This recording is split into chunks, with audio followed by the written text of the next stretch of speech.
Okay, so are you new to caravanning? Are you wanting to get into caravanning and you are struggling to understand what layout is best for you? And how do you understand how to get that layout for you? Well, okay, I'm going to run through a few tips for you here to think about as you're going through the process of possibly looking at your caravan, or even if you just wanted to upgrade and you're not sure what to look at.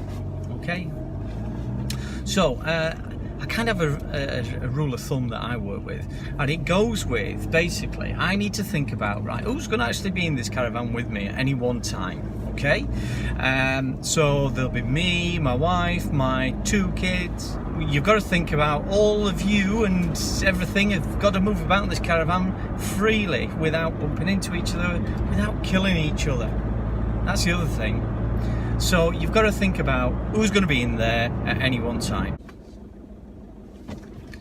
Okay, right, so you've thought about how many people are going to be in your caravan with you at any one time, and now we're looking at the actual bed scenario. So there's vast differences in models out there, but don't let that put you off, because it's exciting times. It's all about finding the one that's great for you and your family, and there will be one out there. There may be some little compromises, but you know what? They are sometimes, I would say, they're very scarce. Okay, so now you know who's going to be in. You need to think about, right, where you're going to sleep. So is mum and dad going to sleep at where the main lounge is? You're going to make your beds up in an evening time and take them down in the morning, after, ready for breakfast. The kids going to sleep on bunk beds, or a made up bunk bed, or fixed bunk beds, or are they going to sleep on the front lounge seats as singles? Okay, so now you've looked at layouts, you've thought about how many people are going to be in there, and you're putting those together now, and you gain a feel, hopefully at this point, of how you are all going to interact around this caravan and make living in it brilliant. Okay, so there are some other factors that we need to consider as well, which are quite serious ones. You need to think about the weight of this caravan, in particular to your towing vehicle. Now, if you've got the option where you're going to buy a brand new, well, I'm not saying brand new, but a new vehicle to you that is capable of towing anything, then fair income. You can really choose nearly anything on the market. But if you're restricted, you need to find out what the curbside weight, towing weights are on your vehicle.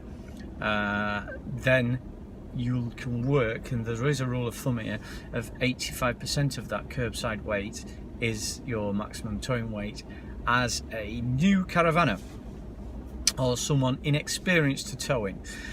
So that is a very important thing you need to think about and look at.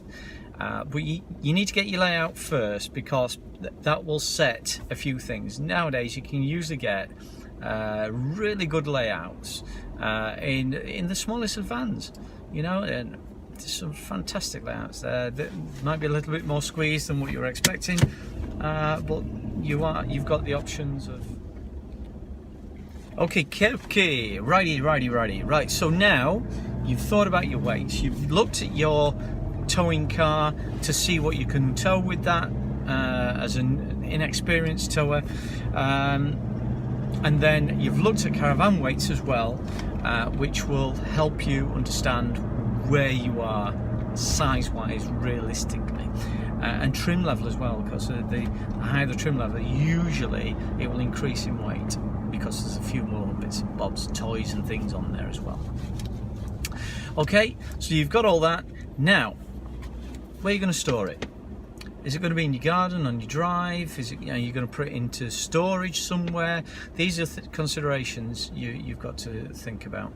If you're going to store it somewhere, it depends where you're going to store it. It could range from £150 up to £500-600, depending on the type of environment you're going to store it within. Okay, so you really need to think about that and add that into your costings when you do that. If it's going to go on your drive, how long is it? How wide is it? Can you get it down by the side of your drive? big issues that you need to think about, because there's no point buying a caravan, getting it on your drive thinking, oh no, I can't get it down, what am I going to do? You know? So, more considerations. Okay, so I'm really hope that you've found this really informative and helpful for you. If you like what you see, like it, subscribe, and I'll see you next time. There is more to come.